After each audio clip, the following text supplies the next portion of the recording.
Oh man. Fun fact about that. The so twisted thing. It was off time of the rest of the song. It was off tempo. And I knew it at the time, and I thought, well, just keep it in there. No reason not to. Not everything has to be snapped to a grid. How are you? Another Stenosis SlogCast. I think this is number 5. I haven't done one in a while. Hope you all had a good Christmas. If you celebrate Christmas, hope you had a good New Year. I guess you don't really have a choice but to celebrate the New Year, do you? It's not like you can just say, no, I don't do that holiday. You can't just sit at home and say that it's not going to be you. It's not 2017 for anybody anymore. But of course, there is somebody somewhere that's playing that card. There's somebody in the world that's always doing something that you can think of. Think about the stupidest shit, and there's somebody somewhere doing it. That's one thing. It's baffling. But then again, it's not. I've been away for a while. Well, yeah, I guess that's a fair statement.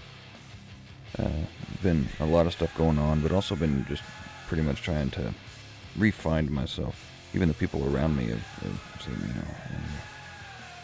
acting different. You're acting strange. Because I put a long typed out post on my website at stenosismusic.net that really goes into detail on some things. And so go check that out and give it a read. And for those of you who don't know or aren't aware of some of the things that are going on in my life and some of the things that I've been stepping through, that'll give you an insight. And you can look behind the curtain, I guess. So many metaphors. But people around me, they see me and they think, man, you're acting different, you're a little different. And that's true for my entire life. Music has been absolutely everything that I do. Everything. Every day I had this angst, this anxiety that I had to play guitar, and I had to sing, and I had to do something. I had to write a song, something. It would bother me all the time. And over the last 3 months, I would say, maybe even longer, it's certainly been on a slide for a lot longer than that. But over the last 3 months, I've retracted a lot from that. Music hasn't been what it has been for me for my entire life, and even I have sat in a chair and looked at myself and think, what in the hell is going on? I don't even feel like myself most of the time anymore, and it's very strange for me to not be compelled to go sing in my studio, because for many years that's what I did all the time. I would go in my studio and most of you have seen the speakers that I have, which I have a little bit different setup now, but regardless, big speakers and a 1200 watt amplifier, and it's a live sound system that I just crank music, and I sing and I play guitar, and I did that forever. I haven't done that in months now. I moved halfway across the country. I went from Washington to Kansas, which some of you might be wondering who in the hell moves from Washington to Kansas, and that's a fair question. It really is. But it was a matter of being closer to a specialist hospital for my son, and at the end of the day, that's all that matters. That's the priority above any and all. There are a lot of things I miss about Washington. I wasn't originally from Washington, so it's not like I was born and raised there and replanted in the Midwest. I was actually born and raised in the Midwest and then went out to Washington and came back. So it's not like the Midwest was a culture shock. I missed a lot of things about the Midwest. The one thing I didn't really miss was this cloud of depression that seems to hide over everything. It's really, really weird. Out there in Washington, most people are fairly happy. Well, in where I was in Washington, most people were fairly happy. There was a sense of lightheartedness, kinda. People didn't really care. They weren't as judgmental as they are here in the Midwest, that's for sure. And whenever you tell somebody that you're a musician out there in Washington, they say, "Oh, that's really cool," and they ask what you play. You tell somebody you're a musician here in the Midwest, and they ask you if you play on the corner. Or they say, well, when you want to get a real job, or when you're going to grow up, or when you're going to let go of those childhood dreams. Yet those same people that, if Elvis were still alive, or Johnny Cash, somebody that they listen to on the radio were to walk up to them, they shit their pants. So it's very, very hypocritical. But I do my best to just stay under a rock here in the Midwest and not talk to anybody. For those of you who would follow me for any length of time, you will know that I'm not exactly the most social person, which I take as a compliment. I have no reason to be a social butterfly. Too much work. I don't like people. Anyway, the podcast now is available on iTunes and Google Play and Stitcher. Didn't even know about Stitcher until I went to research where podcasts need to be up so people listen to them. You can also listen to it at stenosismusic.net, where I upload them. And of course it'll be on YouTube. And I've also had a couple questions on YouTube why the SlogCasts are out of order. I don't think there was a number 3. I'm not sure right now, but it was because I uploaded it to stenosismusic.net, and it was really kind of ironic because I talked about depression, and I talked about how if you're depressed, then change your circumstances and everything. And oddly enough, after going on that it wasn't a rant, but just talking about depression and how it's depressing to be around depressing people. I went and just slumped into a giant depression myself. And I won't say I'm out of it by any means. Whenever I started this, I'm still trying to figure myself out here. For years, I had this idea of what I wanted to do in music. I wanted to tour bus, and I wanted to perform on stage, and I have performed on stage. And fun fact about me, I actually have severe stage fright. I have anxiety in general, and that's another reason why I'm not exactly a social butterfly. Anxiety keeps me from doing a lot of that stuff. It's not that it's the crutch that I lean on. I just, I also prefer not to talk to people. The music stopped. Nope, there it goes again. I have music playing through my phone into the recording program, so all this is happening at the exact same time. It's not like I have this backing track underneath me. It's really cool. This new mixer that I picked up from Stenosis is just daunting. It has so many capabilities within it. It's the Studio Live Series 3. I have the 16-channel version. So I've been tinkering around today for a number of hours trying to get it set up to where I'm most comfortable to record. And I have preferred to do more and more since the beginning. Whenever I started recording and I had no gear, I used a lot of plugins and I did everything digitally and whatnot. Mind you, this is long before Scream Therapy was ever released. I did everything digitally, and because I didn't have analog gear. I didn't have the gear that I have now. And what's funny is, as I've been recording over the years, I found myself preferring to do significantly less digitally and more physically. Even though I have a digital mixer, I prefer my sound to go into the DAW, the digital audio workstation, recording program, whatever you want to call it, which I've used Cubase 7 for years now. And now I'm recording this actually in Studio One from Stenosis, and I really have enjoyed it. I might switch to Studio One. I'm still on the fence. I spent a shitload of money on Cubase, so I'm not entirely sold on Studio One yet, but it's been something that has really intrigued me over the last couple days. Yesterday I was doing some test recordings, and those who follow me on Instagram will see that I was doing different mic setups on my Mesa Boogie amplifier, and I have 3 Mesa Boogie heads. I have a Chrome chassis, Revision F 2-channel, and then I have a black chassis, just regular Revision G 2-channel, not the 3-channel. And then I have a dual rectifier Roadster, and I have one 4x12 cabinet. I wish I had a different cabinet for each amplifier, but then again, that's kind of redundant. I can only play one at a time.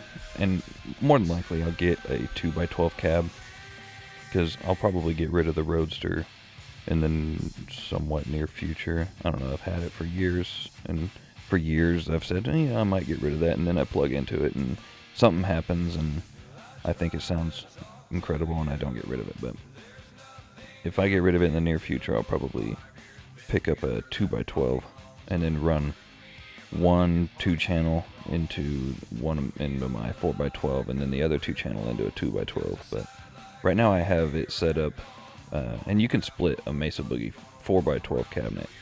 You can split it left and right so that the 2 speakers on the left run separate from the 2 speakers on the right. So that's one way of plugging in 2 amplifiers into the same cab, but you have to be careful with that. You can't crank both amplifiers at the same time if you want to do that. You could potentially damage your cab. But I have it set up right now. I've been doing some tests on miking the cab in a different way, and every album I've recorded, I've done things significantly different than the one before. I just don't want to get into this trench where everything is exactly the same every album. And now I say that, and also say this, that whenever I am recording a particular album, I want things set up so that I don't have to change them. Once I get a sound that I like for a particular album, I don't change it for that entire album, because I don't want to start each song new. It takes so much time and so much energy, and it's just so tedious to set things up. And I could take the easier route, of course, and run with a plug-in for my guitar tones, and not worry about miking a cab and going that route, because miking a cab is a pain in the ass. If you have never done it before, there's a lot of variables to it, and you can go gray and pull your hair out really quick. But I could go the easy route and use an emulator, a plug-in emulator for my guitar tones and all that, and use just run direct, run my vocals direct, and use presets for compression and whatnot. But I like to challenge myself. As frustrating as it is too, it's very much a double-edged sword. I like to challenge myself. I like to turn knobs and push faders, faders and knobs. And I like to get the sound that I like, and then record that physically, and to me it feels more real, it feels more raw. So it's really, the way I record is very much a blend. It's a hybrid of analog and digital. Whenever I, in the program, once everything is in Cubase, since I haven't actually recorded fully in Studio One yet, so whenever everything's in Cubase, if you look at my faders in Cubase, a lot of them are flat, because I prefer to get the level set as it's coming in, rather than setting the level in Cubase. Some of my faders, some of them are moved as I go through the mixing process. Sometimes I think, this needs to be turned down a little bit, or whatever. And my plugins are very minimal. I don't run any plugins on my guitar tracks. I bus all my guitars to a track, and then, let's see, for the last album, so it'd be the Notion album, I did some EQ, and I might have barely compressed it, but I think I only had 2 or 3 plugins on the entire guitar bus. I really have been moving more towards a simpler, or more simple production. And the next album, which I guess that's kind of a spoiler alert, there will be another one. When that'll be, I don't know. I've been taking a lot of the stress away from myself lately, so I have no idea when the next album will be. But for the next one, I might go the other direction. We'll blend the two, I guess, because I do like the layers that I did in Scream Therapy. And I'll never record Scream Therapy again. I don't want to. That's a big part of why my albums have all been in different tunings. People say, well, they sound really different, which there's nothing you can do to get around that. You could record this exact same song twice, and so somebody will crawl out of the woodwork and say, well, that sounds way different. I preferred your older stuff. Yeah, fuck off. I mean that respectfully. I mean that in the best way possible. You can never please everybody, and I'm learning that more and more every day. Whenever it comes to Stenosis, I started off with a mindset of what I wanted to do, and it has slowly evolved over the years where my mind has been obsessed with, well, I don't want to say obsessed, well, I guess it has been, with making it financially sustainable, because it never has been. And in doing that, I have plagued myself in losing my way. Like the last SlogCast was where I lost my direction, and it's a process. It really is. And I was watching a Netflix show the other day. It's Comedians in Cars Getting Coffee. I love that show. Just got on it, and it has Jerry Seinfeld as the host, and then he drives a classic car and meets with all these comedians, and they drive around in LA or New York or whatever, and they go get coffee, and they just talk, and they're just short little episodes, between like 15 and 20 minute episodes, and they're super cool. And in one of the episodes, Jerry Seinfeld was talking about how he's inspired by skateboarders, which I thought, well, that's just strange. You have my attention. So he was saying how skateboarders are inspirational because they try a trick 100 times, and it doesn't matter that they're not landing it on the very first time. They go up to try like a 50-50 grind. He didn't say this film. I'm throwing things out of my head to tie it all together. So a skateboarder goes to do a 50-50 grind or something, a kickflip. I'm not a skateboarder, so I don't know what all these tricks are called. Fun fact, I rode BMX back in the day, but that's another story. Not a skateboarder. The skateboarder goes and they try a trick, and they mess it up. Skateboard goes flying across. They just go grab the skateboard, turn around, try it again. And try it again, they fall over, bust their ass. And they hold on, I got it. I'm getting close. They go grab the skateboard and they try it again. And they never get discouraged about, I didn't get it on that first time. I didn't get it on that second time. Matter of fact, if you did get it on the first or second time, that's astonishing. That's incredible. Good for you. Go you. Clappy, clappy, clap. So he's talking about how skateboarders are inspirational, and that really opened my eyes. Because these last few months I've been lost. I felt really like I failed in Stenosis. And some say that failure is essential for an artist. Others say that depression is essential for artists. Those might be true, but I think those might also be just as true as drugs are essential for good music. That one I don't entirely think is true, but I don't know. Whenever I was in, here's something I'll admit that's a fun fact. Whenever I was in Washington, which is perfectly legal in Washington, whenever I wrote and recorded Rot, every time before I went to write the lyrics, I would smoke weed. And I've never in my life been a big weed smoker, and I wasn't even then. it was actually recommended to me by a doctor because I have always had trouble sleeping, and with pain, pain sucks. That's where the name Stenosis came from. So the doctor recommended that I start smoking weed for the pain and for sleeping, because I've been strung out on pain pills before, and I don't enjoy taking pain pills. Those things, they're not very fun.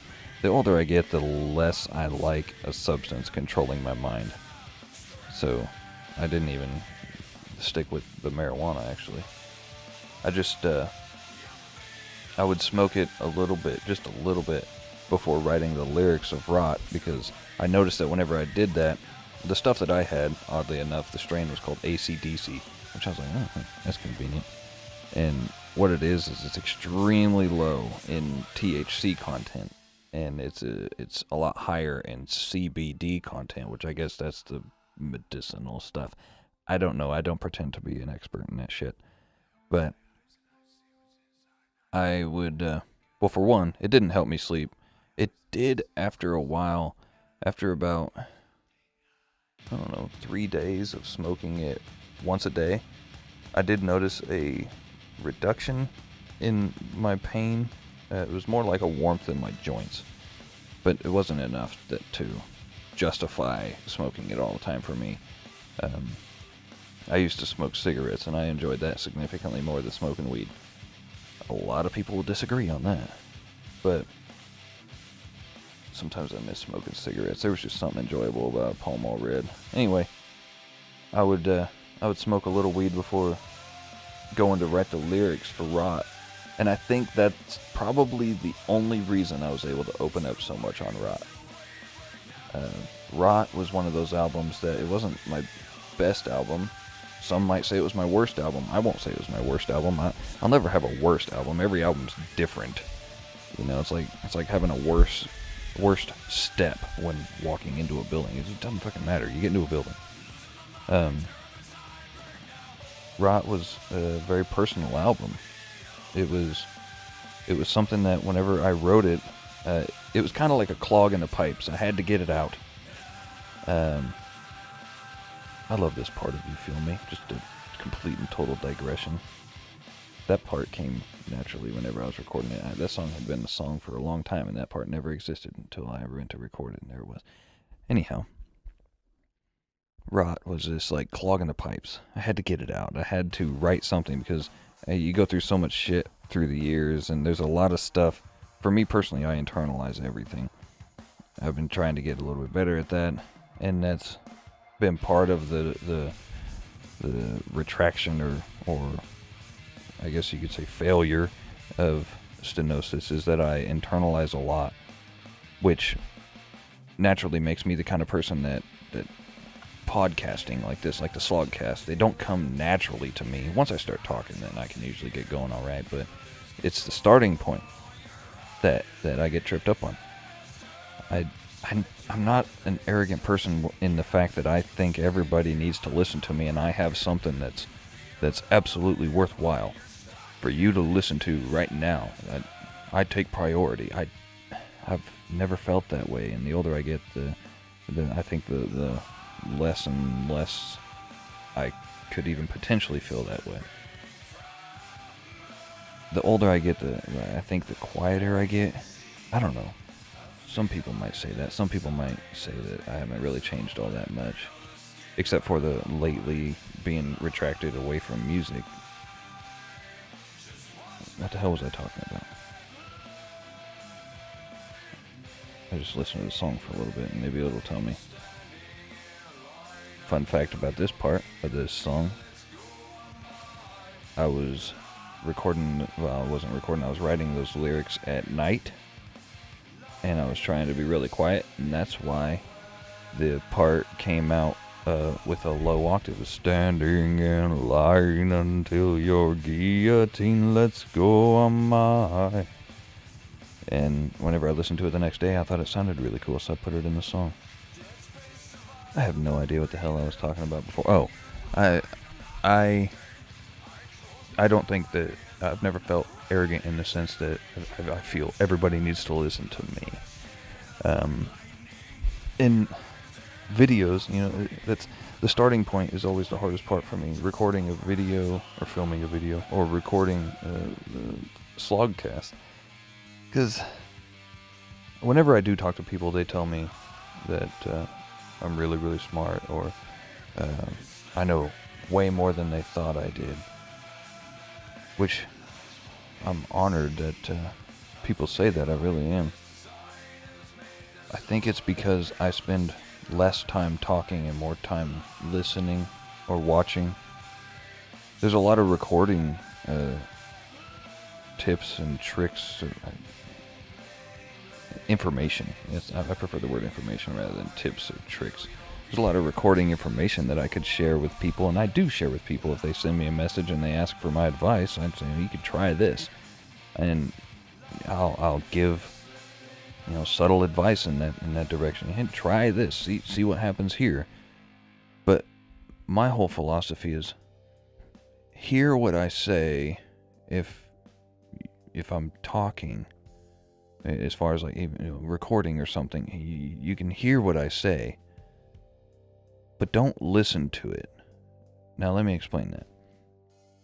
Whenever, especially in recording, there is no one way to do it. There's no, this is the way that this should be done, and it should absolutely be done like this. If that were the case, then there would only be one song and one album ever in existence. And I'm extremely thankful that that's not the case. There's a engineer and producer, and her name is Sylvia Massey. And I would really like to work with her in the future.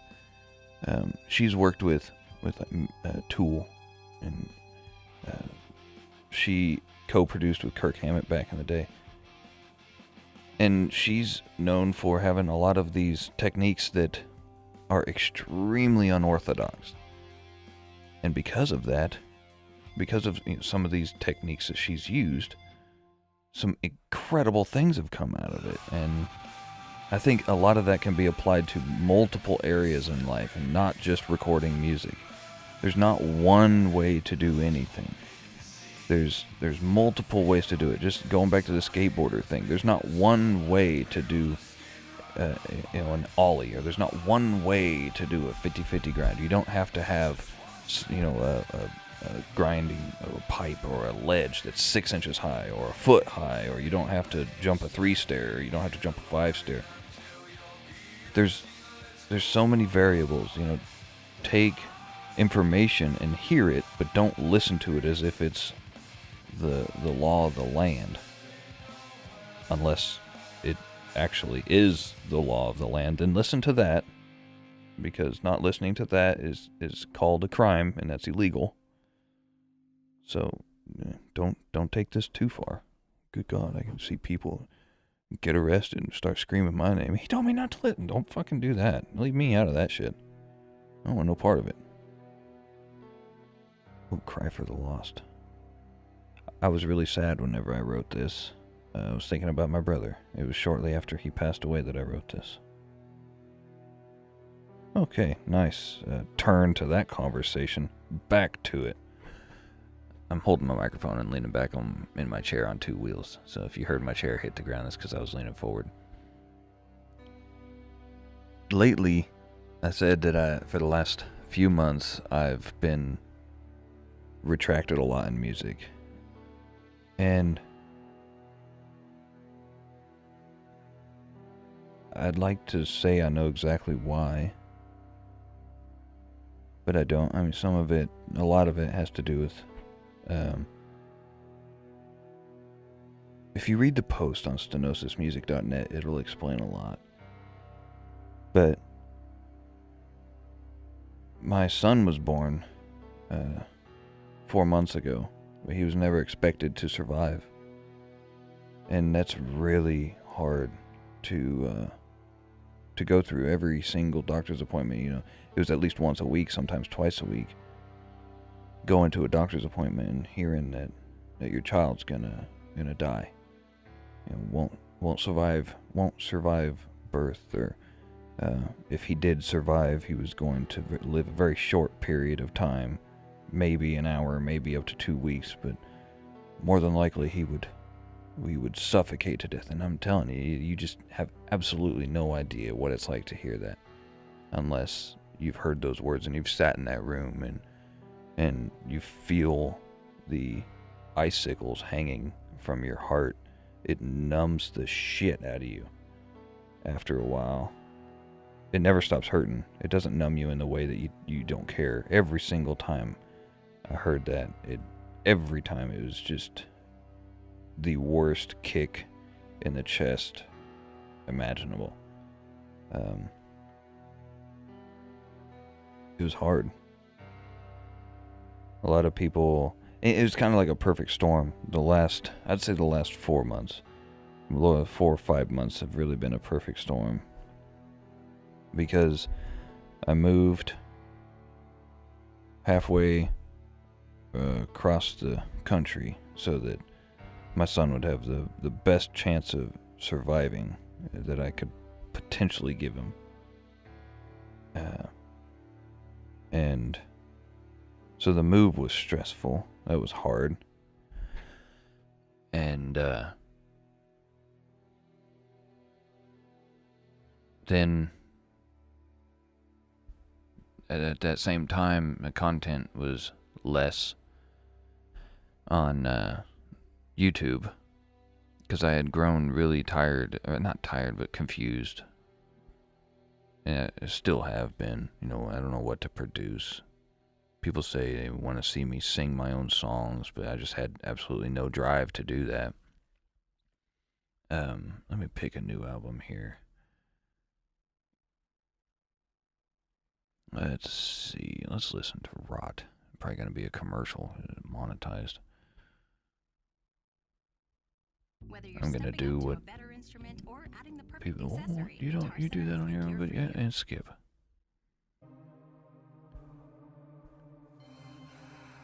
Fun fact, Father is not the first song on this album, just for some reason it uploaded that way. But it was really hard. And then people were critiquing my content that I was uploading on YouTube a lot, and saying how I should do this and I should do that. And it's hard not to take a lot of that to heart, whenever somebody says your content is not good and you should do this, going back to that Comedians in Cars Getting Coffee show on Netflix, Jerry Seinfeld, had an episode with the actor who played Kramer in the show Seinfeld, and Michael. And Michael went in to explain that he was doing a stand-up, and this one heckler said that he wasn't funny, and Michael lashed out in a personal manner, and got really, really angry, and it was a moment that he's not proud of, and he had never recovered from that. It was 7 years ago, I think he said. So now, I think that episode was probably filmed back in 2012 or 13 or so, probably around 2005 that happened. And he said that his career never recovered from that. So it's hard whenever you put your life into something, and there's an art form that entirely makes up your brain and makes up your life, and then have somebody tear it down. And I guess as artists, as musicians, or comedians, or painters, or songwriters, we leave ourselves open to that, not willingly, but it's just who we are as people. But things have been really up and down. My son survived. He does not have the condition that they thought he was going to have, or had, which was, whenever he was born, the nurse was walking me to the OR, and I looked at her, and all I said was, well, we get to find out. And she said, what do you mean? I said, we get to find out if he lives or not. And it was an emergency surgery, so the nurse had not been entirely briefed on the history, and she didn't know that's what was going on. And my son was born, and he was screaming, which they didn't expect. And it was fantastic. It was incredible.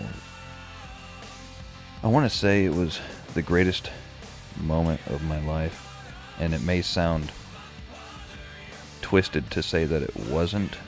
Him being alive is the greatest thing that's ever happened to me. But him being born, I can't say that was the greatest thing, because whenever you go through so many months of being told, your child's gonna not make it, you begin to build this even further analytical mindset. So whenever he was born and he was screaming, my thought process went from one hurdle to the next. Okay, we've gotten past this one. What now? What is next? There's very little time to rejoice and celebrate whenever you're in a situation like that. Very little time, actually. There's none. Because if you celebrate and then things go wrong, you can't do that.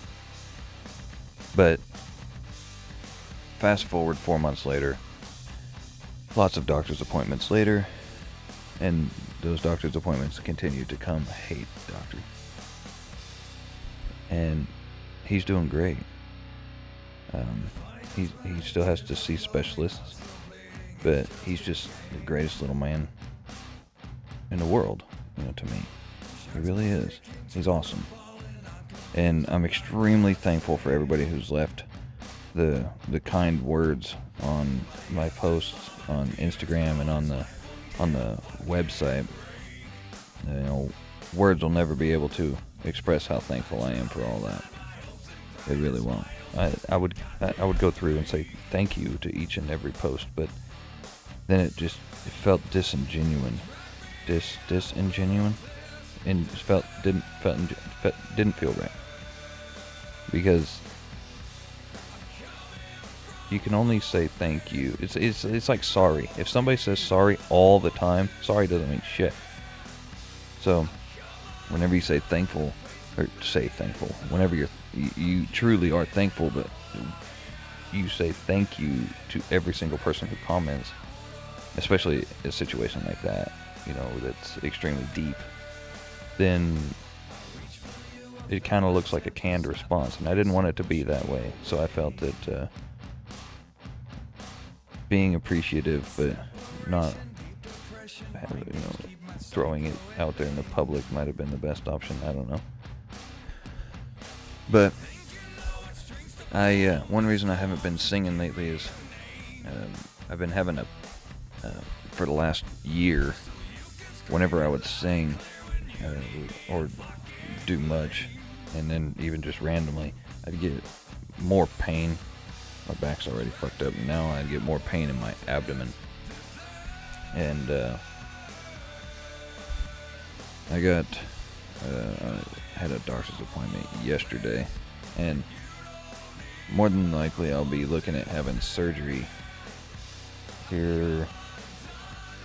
I don't even know what today is, but in the next week. So that won't be very fun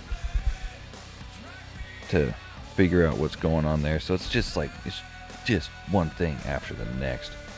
It's baffling. But hopefully get that fixed, and then I'll be able to sing again without hurting all the time.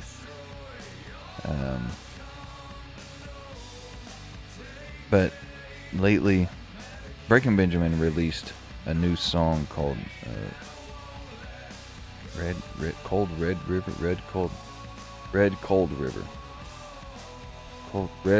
Yeah, I think it's Red Cold River. And that song, it was like igniting this faint spark that surprises you. Because listening to that song, I was like, oh, Breaking Benjamin came out with a new song, let me give it a go. I was listening to it, and that song, there's something about it that ignited this faint spark in my mind again, that gave me butterflies, and it made me feel that lightning in my arms again, that feeling that music would always do to me before. that song brought it back, and just that mere moment, it was, like I said, it was like a faint spark. Whenever that song was over, I just kind of sat there for a second, and it was very strange. It was an unexpected thing, and to feel the way I had felt many years ago whenever it came to music. Because music has always given me this angst and this anxiety, this good form of anxiety. Like I said, it made me feel like I had lightning in my arms and butterflies in my stomach, and this tension that builds up on the back of my neck. And that's what music has always been to me. It's been the absolute chemical makeup of everything in my brain, and physical makeup in a way, because I have synesthesia, so I relate music to colors. And to be numb to that for the last 4 or 5 months has been very strange. There's been a lot of confusion. I don't know really what's been going on. It's just been one of those things where I just sit there and I'm just confused. With no direction and no emphasis in any angle. There's no ideas. There's no drive. That's the word I'm looking for. No drive. But within the last 2 weeks, week and a half, 2 weeks, some of that started to turn around, and I know a big part of it is not thinking about Stenosis as a business thing. I need to think of it again as what makes up my brain, not only think of it as what's going to make up my bank account, because it hasn't made up my bank account really at all. Everything I've made from Stenosis, I've rolled back into Stenosis. And it's never been something that like I can pay my bills with. But that Breaking Benjamin song, I've literally listened to it probably 50 to 60 times since it's come out. Just it's like lighting a fire, you know. You scrape the flint. That's the word I'm looking for. You strike the flint and sparks go down, but the fire doesn't ignite. So you just keep striking it, and that's what I've been trying to do lately. Is just keep striking this flint to try to reignite the fire that just fucking roared in me for my entire life. That has been, had some dirt kicked on it for the last few months.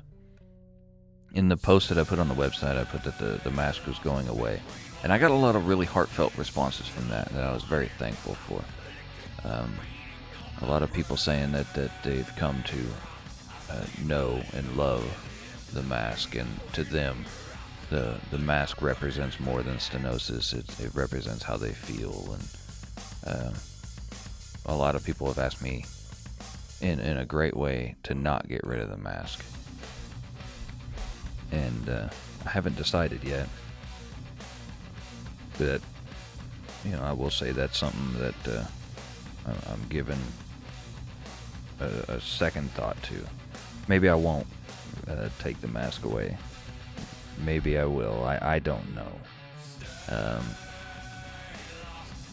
I know if I do, then I'm going to have to change the strap. Because right now it's set up to where I pull it over my head, and I have my long hair, and it's just a pain in the ass to pull the mask over my hair every time. It rips half my hair out.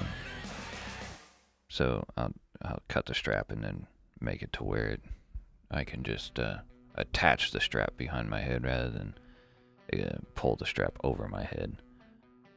But I want to extend a personal thank you to everybody who extended the hand there and told me what the mask meant to them. And then there were people who explained to me what my music meant to them. And whenever you create music, in this instance, anyway, for me, I create music and I put it out there, but I don't see you whenever you're listening to it. I don't know what my music is doing for you or doing to you or how you feel. And whenever people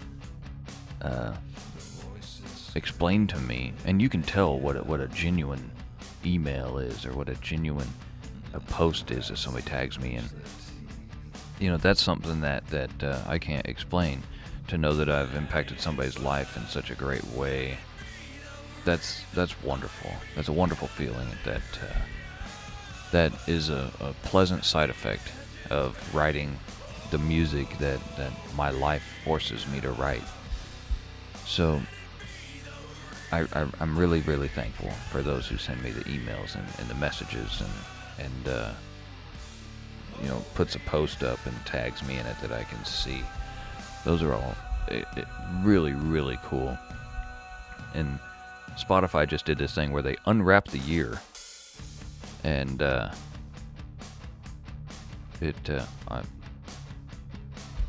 was a number. It said that my music had been streamed for 58,311 minutes, and that number is unbelievably ironic. For a way that I'll explain in the future, but it's also a very big number. It's not something I expected to see, and my fans could fill the Troubadour 2 nights in a row. That's really cool. But it was just a way of showing me that I wasn't casting everything into the abyss. It was landing somewhere out there. And sometimes just need to remind myself of that there are more people than I who float around in this vacuum, as it were. But over the last few months, where music has been absent, I guess you could say, in my mind, I've tried to do other creative things. Like I started painting. Watch a lot of Bob Ross. I love Bob Ross.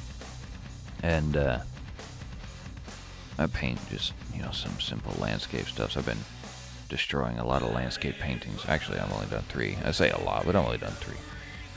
And one of those wasn't even recently. But I enjoy painting, but it didn't fulfill me the way writing music does.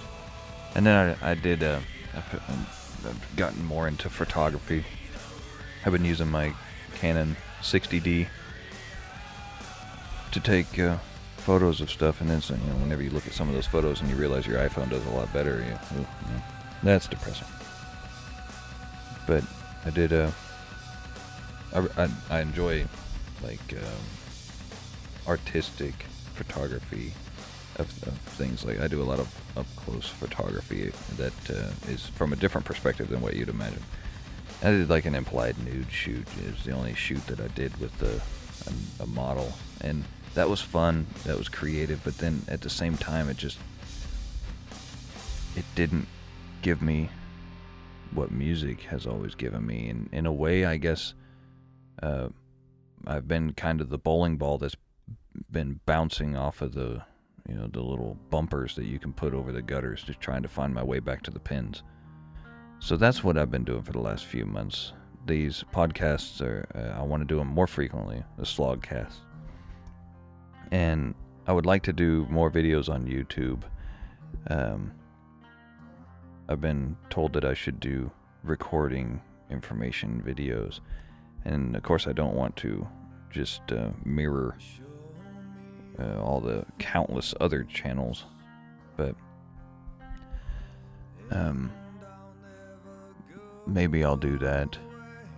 Maybe I'll share some of the information that I've learned over the years. Maybe I can help somebody out. I don't know. Like I said, I'm a very non-selfish person in that aspect, where I don't feel I hold the key to anything. I have what's in my head. If people, I find that I'm better at talking with a prompt. If somebody asks me a question, then I'm more than happy to answer it. But I never interject my opinion, really. And another thing I want to start doing in these slogcasts, or maybe in a different format, is doing content that just answers your questions. It doesn't have to be about music. It can be about anything. I think that would be enjoyable. If you have questions that you want to ask, you can leave them in the comments below this if you're watching it on YouTube, or you can comment on stenosismusic.net. I don't know how, you can't really comment on iTunes. But so, yeah, go to the YouTube channel and find this video, and it's episode 5, or you can go to the website and comment on there. And if you have a question, just leave it below. And I think it would be fun to do a SlogCast, or just maybe even start a different series, or interject it somehow. I don't know. Just answering questions, life questions, music questions, whatever you got. If you have a question, just ask it. And if you want my opinion, I'd be happy to give it. But this has gone on way longer than I thought it was going to. It's kind of like me last week whenever I was going deer hunting. I'm not a huge hunter. I was going deer hunting last week, and I was going out every evening, and I was telling myself the same thing. I mean, it's going on way longer than I thought it was going to. But it was essential, not for the deer, and not it wasn't essential because I wanted to kill something. It was essential because it gave me the opportunity to just sit in silence and listen to what was going on around me, and kind of take not only a step back, but hop in a plane and fly back, as it is, as it were, as it will be, whatever. So that was enjoyable to do, to just sit there, even though it was fucking cold. Like, Jesus, it was cold. There were so many I got them hand warmers and foot warmer things, and those helped, but still, my fingers are just, I'm pretty sure that I need to go pick up some of my fingers that dropped off out there. But if you made it this far, that's wonderful. That's incredible. Let me know if you made it this far. Put what can you put in the comments that will let me know you made it this far? Just type "I did it," and that'll let me know who actually listened to this all the way. Put it in the comments below the YouTube video, or put it in on stenosismusic.net. I'd like to know who made it this far.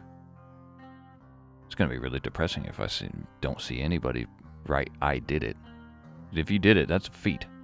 That's a long thing. What are we going on? 53 minutes or so? 54 minutes? That's somewhere where we need to cut it off. Thank you all for being here. I look forward to getting the fire going again. I appreciate all y'all for sticking with me throughout this long period of I don't want to say ups and downs. There's a lot of downs. It's a slump. So I appreciate you being here. Hope to see you next time. Actually, I won't see you. You won't see me. Well, maybe you'll see me if I make a video, but I'll see your comments. And I remember the names. I appreciate you. Go to stenosismusic.net. Tinker around on there. I hope to see you next time.